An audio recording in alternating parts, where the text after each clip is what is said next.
ಯಲಗೂರು ದೇವಸ್ಥಾನದಲ್ಲಿರುವ ಹನುಮಂತನನ್ನು ಮಾತನಾಡುವ ಹನುಮಂತ ಎಂದು ಕರೆಯಲಾಗುತ್ತದೆ. ಇದು ಅತ್ಯಂತ ಶಕ್ತಿಶಾಲಿ ಮತ್ತು ದೇಶದಾದ್ಯಂತ ಜನಪ್ರಿಯವಾಗಿದೆ ಮತ್ತು ಪ್ರೀತಿಯಿಂದ ಯಲಗೂರು ಹನುಮಪ್ಪ ಎಂದು ಕರೆಯಲ್ಪಡುತ್ತದೆ. ಯಲಗೂರು ವಿಜಯಪುರ ಜಿಲ್ಲೆಯ ಮುದ್ದೇಬಿಹಾಳ ತಾಲೂಕಿನ ಒಂದು ಪುಟ್ಟ ಗ್ರಾಮ. ಇದು ಕೃಷ್ಣಾ ನದಿಯ ದಡದಲ್ಲಿದೆ. ಈ ದೇವಾಲಯವು ಭವ್ಯವಾದ ಹಸಿರು ಮತ್ತು ಪ್ರಶಾಂತವಾದ ನೀರಿನ ನಡುವೆ ನೆಲೆಗೊಂಡಿದೆ. ಇದು ಸುತ್ತಲೂ ಶಾಂತ ವಾತಾವರಣದೊಂದಿಗೆ ಅತ್ಯಂತ ಶಾಂತಗೊಳಿಸುತ್ತದೆ. ಬಿಜಾಪುರ ಜಿಲ್ಲೆ ಮುದ್ದೇಬಿಹಾಳ ತಾಲೂಕಿನಲ್ಲಿರುವ ಒಂದು ಪುಟ್ಟ ಗ್ರಾಮವೇ ಯಲಗೂರು. ಇದು ಆಂಜನೇಯನ ದೇವಾಲಯ ಹೊಂದಿದ ಪುಣ್ಯಕ್ಷೇತ್ರ. ಇಲ್ಲಿ ಆಂಜನೇಯನನ್ನು ಯಲಗೂರೇಶ ಎಂತಲೂ ಕರೆಯಲಾಗುತ್ತದೆ. ಚಂದ್ರಗಿರಿ, ಅಳಿಲುದಿನ್ನೆ, ಯಲಗೂರು, ಕಾಗಿನಕುಂಟೆ, ಬೋದಿಹಾಳ, ಮಸೂತಿ, ನಾಗಸಂಪಿಗೆ ಹೀಗೆ 7 ಊರಿಗೆ ಒಡೆಯನಾಗಿ ನೆಲೆ ನಿಂತಿದ್ದಾನೆ ಈ ಯಲಗೂರೇಶ. ಸಾಮಾನ್ಯವಾಗಿ ಊರಿಗೊಂದು ಆಂಜನೇಯನ ದೇವಾಲಯವಿರುತ್ತದೆ. ಆದರೆ ಇಲ್ಲಿ 7 ಊರುಗಳಿಗೆ ಒಬ್ಬನೇ ಆಂಜನೇಯ ಎಂಬುದೇ ವಿಶೇಷ. ಈ ಊರಿನಲ್ಲಿ ಆಂಜನೇಯ ನೆಲೆ ನಿಂತ ಬಗ್ಗೆ ಸಾಕಷ್ಟು ದೃಷ್ಟಾಂತ ಕಥೆಗಳಿವೆ. ಉತ್ತರ ಭಾರತದಲ್ಲಿ ಗಂಗಾ ನದಿಗೆ ಎಷ್ಟು ಪ್ರಾಮುಖ್ಯತೆ ಇದೆಯೋ ಅದೇ ರೀತಿ ದಕ್ಷಿಣ ಭಾರತದಲ್ಲಿ ಕೃಷ್ಣಾ ನದಿಗೆ ಬಹಳ ಪ್ರಾಮುಖ್ಯತೆ ಇದೆ. ಗಂಗಾ ತೀರದಲ್ಲಿರುವಂತೆ ಕೃಷ್ಣಾ ನದಿ ತೀರದಲ್ಲಿಯೂ ಸಾಕಷ್ಟು ತೀರ್ಥ ಕ್ಷೇತ್ರಗಳಿವೆ. ಅವುಗಳಲ್ಲಿ ಸೀತಾ ತೀರ್ಥ, ಕೃಷ್ಣ ತೀರ್ಥ, ಸಿದ್ಧ ತೀರ್ಥ ಹಾಗೂ ಆಂಜನೇಯ ತೀರ್ಥಗಳು ಪ್ರಮುಖವಾಗಿವೆ.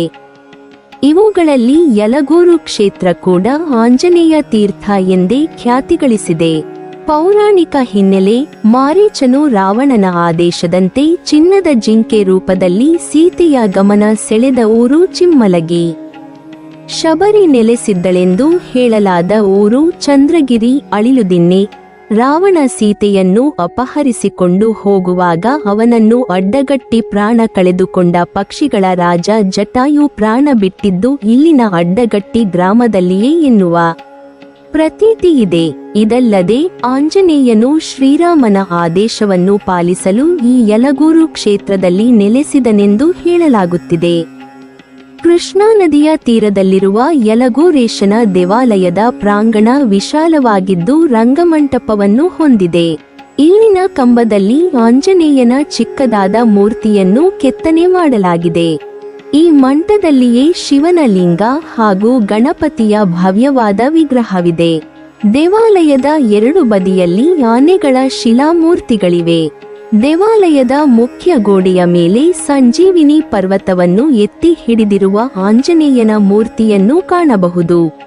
ದೇವಾಲಯದ ಪ್ರಾಂಗಣದಲ್ಲಿ ಸೂರ್ಯನಾರಾಯಣನ ಚಿಕ್ಕ ಗುಡಿ ಕೂಡ ಇದೆ. ಗುಡಿಯ ಹಿಂದೆ ತುಳಸಿ ವೃಂದಾವನ ಇದೆ. ಮಹಾದ್ವಾರದ ಬದಿಗೆ 2 ಎತ್ತರದ ವೀರಗಲ್ಲುಗಳಿವೆ. ಅವುಗಳ ಮೇಲೆ ದ್ವಾರಪಾಲಕರನ್ನು ಕೆತ್ತನೆಗಳಿವೆ. ಗರ್ಭಗೃಹದಲ್ಲಿ ಸುಮಾರು 7 ಅಡಿ ಎತ್ತರದ ಆಂಜನೇಯನ ವಿಗ್ರಹವಿದೆ. ಅದರ ಎಡಪಾದವು ರಾಕ್ಷಸನನ್ನು ತುಳಿಯುತ್ತಿರುವ ಭಂಗಿಯಲ್ಲಿದೆ. ಪ್ರಸನ್ನ ವದನನಾಗಿ ನಿಂತಿರುವ ಹನುಮ ಭಕ್ತಾದಿಗಳಿಗೆ ಅಭಯ ಮುದ್ರ ನೀಡುವುದು ಗೋಚರವಾಗುತ್ತದೆ. ಪ್ರಾಕಾರದ ಹೊರಗಡೆ ಗರುಡಗಂಭವಿದ್ದು ಅದಕ್ಕೆ ಪವಾಡ ದಾಸಯ್ಯನ ಕಂಬ ಎಂದು ಕರೆಯಲಾಗುತ್ತದೆ. ಬೆಟ್ಟದ ಅಡಿಯಲ್ಲಿರುವ ಗೋವಿಂದರಾಜ ಕೆರೆಯ ಸಮೀಪದಲ್ಲಿರುವ ಶ್ರೀ ವೆಂಕಟೇಶ್ವರ ಮತ್ತು ಶ್ರೀ ದೇವಿಯರ ವಿಗ್ರಹದ ಮಧ್ಯಭಾಗದಲ್ಲಿ ದೊಡ್ಡದಾದ ಬಂಡೆಗಲ್ಲು ಇದೆ. ಅದರಲ್ಲಿ ನಾನಿದ್ದೇನೆಂದು ಒಮ್ಮೆ ಯಲಗೂರೇಶ ಒಬ್ಬ ಪುರೋಹಿತರ ಕನಸಿನಲ್ಲಿ ಬಂದು ಹೇಳಿದನಂತೆ. ಆ ಪುರೋಹಿತರು ಆ ಬಂಡೆಗಲ್ಲನ್ನು ಒಡೆದು ಯಲಗೂರೇಶನನ್ನು ಹೊರಗೆ ತೆಗೆಯುವ ಸಂದರ್ಭದಲ್ಲಿ ಆ ಮೂರ್ತಿ ಭಗ್ನಗೊಂಡಿತಂತೆ. ಇದರಿಂದ ಚಿಂತಿತರಾದ ಪುರೋಹಿತರ ಕನಸಿನಲ್ಲಿ ಮತ್ತೆ ಕಾಣಿಸಿಕೊಂಡ ಯಲಗೂರೇಶ ಆ ಭಗ್ನಗೊಂಡ ವಿಗ್ರಹವನ್ನು 7 ದಿನಗಳ ಕಾಲ ದೇವಸ್ಥಾನದ ಗರ್ಭಗೃಹದಲ್ಲಿ ಇರಿಸಿ ಬೀಗ ಹಾಕಿಬಿಡಿ, 7 ದಿನಗಳ ಕಾಲ ಬೀಗ ತೆರೆಯಬಾರದು ಎಂದು ಕಟ್ಟಪ್ಪಣೆ ಮಾಡಿದನಂತೆ. ಆದರೆ ಕುತೂಹಲಕ್ಕೆ ಆ ಪುರೋಹಿತರು 7ನೇ ದಿನ ಮುಂಜಾನೆಯ ಸಮಯದಲ್ಲಿ ಬಾಗಿಲು ತೆಗೆದು ನೋಡಿದಾಗ ಈ ಯಲಗೂರೇಶನ ವಿಗ್ರಹದ ಮೇಲಿನ ಭಾಗ ಮಾತ್ರ ಕೂಡಿಕೊಂಡಿತ್ತಂತೆ. ಕೆಳಗಿನ ಸ್ವಲ್ಪ ಭಾಗ ಕೂಡಿಕೊಂಡಿರಲಿಲ್ಲ. ಆಗ ಸ್ವಾಮಿಯ ಆಜ್ಞೆಯಂತೆ ಪುರೋಹಿತರು ಕೃಷ್ಣಾ ನದಿಯ ನೀರು ತಂದು ಅಭಿಷೇಕ ಮಾಡಿ ಮೂರ್ತಿಯನ್ನು ಪ್ರತಿಷ್ಠಾಪಿಸಿದರಂತೆ. ಇಂದಿಗೂ ಕೂಡ ಯಲಗೋರೇಶನ ಮೂರ್ತಿಯ ಕೆಳಭಾಗ ಸ್ವಲ್ಪ ಹೊಂದಿಕೊಂಡಂತೆ ಕಾಣಿಸುವುದಿಲ್ಲ. ಇನ್ನೊಂದು ದಂತಕಥೆಯ ಪ್ರಕಾರ ಈ ಪ್ರದೇಶವನ್ನು ಆಳುತ್ತಿದ್ದ ಪಾಳೇಗಾರ ನಿಪ್ಪಾಣಿಕರ ಅವರ ಹತ್ತಿರ ಇರುವ ಆಕಳುಗಳನ್ನು ಒಬ್ಬ ಗೋಪಾಲಕ ಪ್ರತಿದಿನ ಹುಲ್ಲು ಮೇಯಿಸಲು ಈ ಪ್ರದೇಶಕ್ಕೆ ಕರೆದುಕೊಂಡು ಹೋಗುತ್ತಿದ್ದನಂತೆ. ಅದರಲ್ಲಿ ಒಂದು ಆಕಳು ದಿನಂಪ್ರತಿ 1 ಹುತ್ತಕ್ಕೆ ಹಾಲೆರೆಯುತ್ತಿತ್ತಂತೆ. ದಿನವೂ ಮನೆಗೆ ತಿರುಗಿ ಬಂದ ನಂತರ ಎಲ್ಲ ಆಕಳುಗಳು ಹಾಲು ಕರೆದರೆ ಈ ಆಕಳು ಮಾತ್ರ ಹಾಲು ಕರೆಯುತ್ತಿರಲಿಲ್ಲ. ಇದರಿಂದ ಕೋಪಗೊಂಡ ಪಾಳೇಗಾರರು ಗೋಪಾಲಕನನ್ನು ದಂಡಿಸಿದರಂತೆ.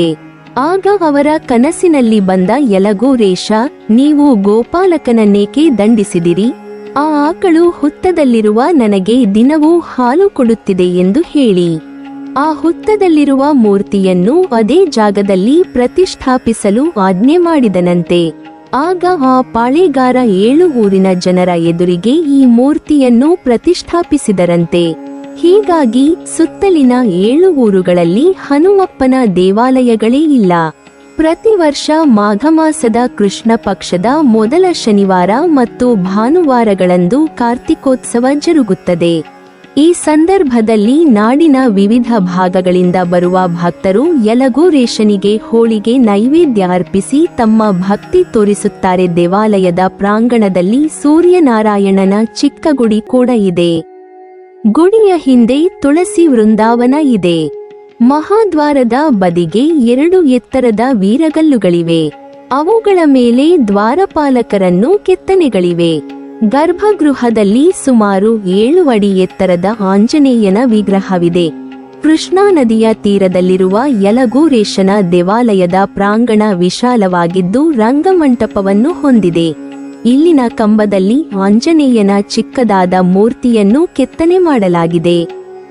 ಈ ಮಂಟಪದಲ್ಲಿಯೇ ಶಿವನ ಲಿಂಗ ಹಾಗೂ ಗಣಪತಿಯ ಭವ್ಯವಾದ ವಿಗ್ರಹವಿದೆ. ದೇವಾಲಯದ 2 ಬದಿಯಲ್ಲಿ ಆನೆಗಳ ಶಿಲಾಮೂರ್ತಿಗಳಿವೆ. ದೇವಾಲಯದ ಮುಖ್ಯ ಗೋಡೆಯ ಮೇಲೆ ಸಂಜೀವಿನಿ ಪರ್ವತವನ್ನು ಎತ್ತಿ ಹಿಡಿದಿರುವ ಆಂಜನೇಯನ ಮೂರ್ತಿಯನ್ನು ಕಾಣಬಹುದು.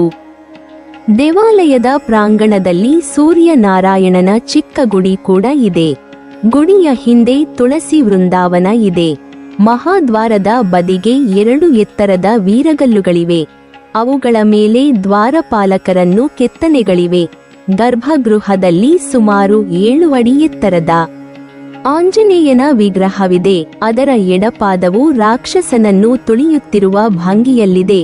ಪ್ರಸನ್ನ ವದನನಾಗಿ ನಿಂತಿರುವ ಹನುಮ ಭಕ್ತಾದಿಗಳಿಗೆ ಅಭಯ ಮುದ್ರ ನೀಡುವುದು ಗೋಚರವಾಗುತ್ತದೆ. ಪ್ರಾಕಾರದ ಹೊರಗಡೆ ಗರುಡಗಂಭವಿದ್ದು ಅದಕ್ಕೆ ಪವಾಡದಾಸಯ್ಯನ ಕಂಬ ಎಂದು ಕರೆಯಲಾಗುತ್ತದೆ. ನೀವಿನ್ನೂ ನಮ್ಮ ಚಾನಲನ್ನು ಸಬ್ಸ್ಕ್ರೈಬ್ ಮಾಡಿಲ್ವಾ? ಹಾಗಾದರೆ ಈ ಕೂಡಲೇ ನಮ್ಮ ಇತಿಹಾಸ ದರ್ಶನ ಚಾನಲನ್ನು ಸಬ್ಸ್ಕ್ರೈಬ್ ಮಾಡಿ ಮತ್ತು ಪಕ್ಕದಲ್ಲಿರುವ ಬೆಲ್ ಐಕಾನ್ ಅನ್ನು ಪ್ರೆಸ್ ಮಾಡಿದರೆ ನಮ್ಮ ಹೊಸ ವಿಡಿಯೋಗಳನ್ನು ನೋಡಬಹುದು.